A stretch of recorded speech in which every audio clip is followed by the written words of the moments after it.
Hi, I'm Will Ballard. I graduated from Elkin High School in 1997. I am a family doctor and I serve on their school board.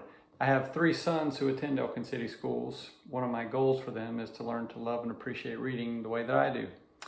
Today I'm going to be reading chapter 15 from the book Restart by Korman.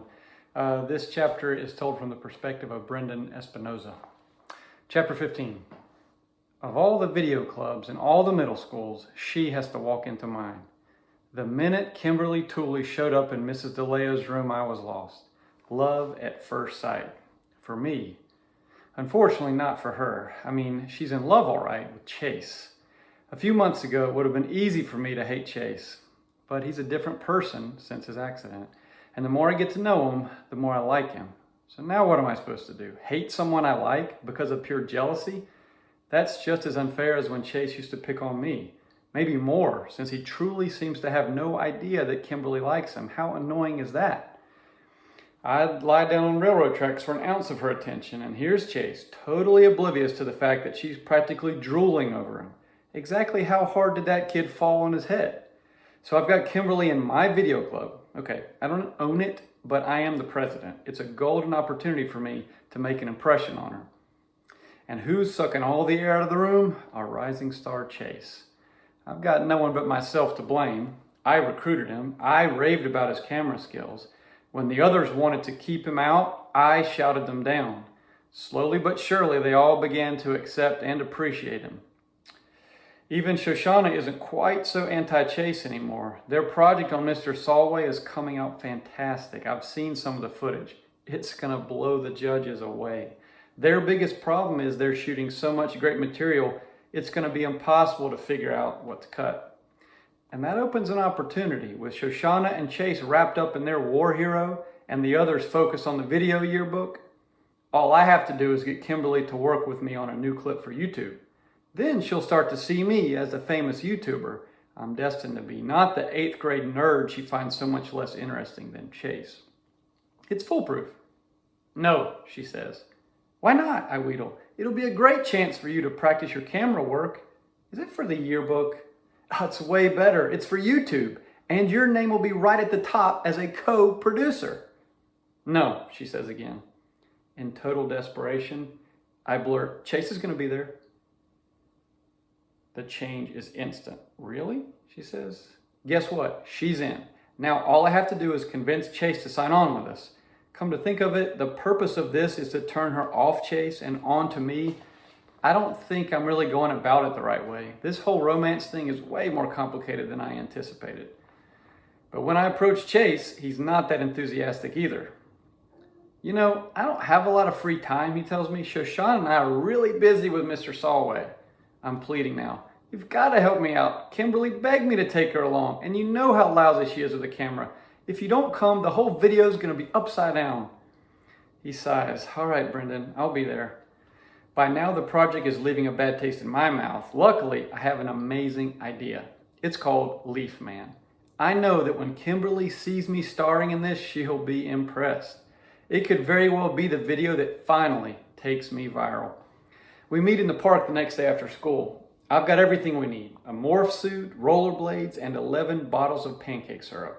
I hand Kimberly camera 1 and Chase camera 2, although I'm pretty sure Chase's footage will be the real video. Anything usable Kimberly shoots will be a happy accident. I duck behind a tree and I take out the morph suit. To my dismay, it's white. I specifically told Mom to get me black. I'm going to look like a bowling pin in front of Kimberly, but it's too late to fix that now. I put on the suit and the rollerblades and glide back to Chase and Kimberly. All right, you guys, dump the syrup all over me. If the goal is to get Kimberly to notice me, mission accomplished. Why? She asks wide-eyed. I point to the far end of the park to the giant mountain of leaves the gardeners have blown in the corner. I cover myself in sticky syrup and rollerblade down the hill into the leaves. When I come out, it's Leaf Man. She's bewildered. Who's Leaf Man?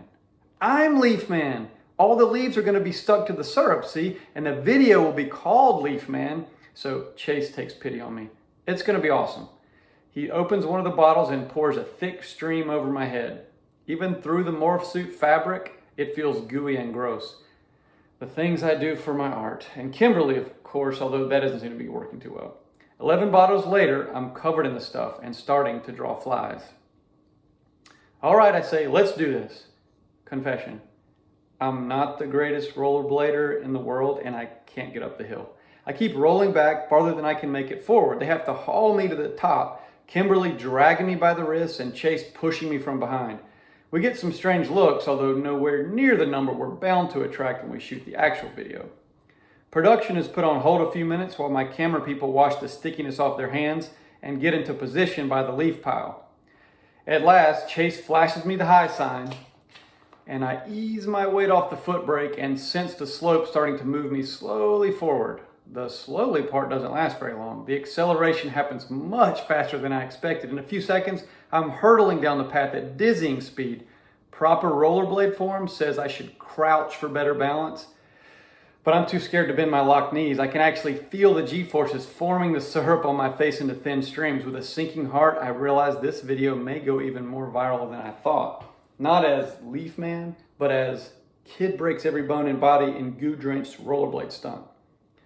Through a brownish film of syrup, I spot Kimberly and Chase on either side of the mountain of leaves. Flip cams pointed at me. At least Chase's is pointed at me. Kimberly seems to be filming the air above my head. Then they're gone, and all I see is a leaf pile barreling toward me. I hit the leaves with a thump and end up buried at least 4 feet inside the mountain before my momentum stops. I lie there for a moment, stunned, listening to the muffled sound of Chase laughing from the outside world. It takes a long time to fight my way out of the mess because a lot of the mess is coming with me, stuck by syrup to the morph suit. When I rip the leaves off my face, I see that the pile is about a third as big as it used to be, and the sky is dancing with blowing debris. As soon as I can breathe, I finish the script by thrusting a fist in the air and bellowing, "Leaf Man!" I never quite got the second syllable out because I'm bowled over suddenly by a big golden retriever who climbs on top of me, licking at the syrup. I can already hear the chorus of barking, and I know that every dog in the park is heading in my direction. At least they'll keep the flies at bay. I struggle up and I try to skate away, but the wheels of my blades are jammed with syrup-soaked leaves. I take 3 clumsy steps before landing flat on my face, where I'm immediately buried under a canine swarm. I'm gratified to see that Chase is still filming, his hands steady even though he's doubled over with hilarity. "I don't get it," Kimberly says over the dog slurping. "Is this supposed to be funny?" The amazing thing is that after all this, I still like Kimberly just as much as before, maybe even more. Love isn't just blind, it's also totally stupid. That's a fun chapter. One of the things I like about this book the most is that each chapter is told from the perspective of a different character. I like to see the action through the eyes and the personalities of different people, and I think I can actually use that in my everyday life. Sometimes if I'm feeling angry or I feel nervous or I'm complaining a bit, then I can just think about how someone else might see that situation, and that makes me a little bit less angry or less nervous, and maybe I stop complaining so much. Okay, thanks for listening.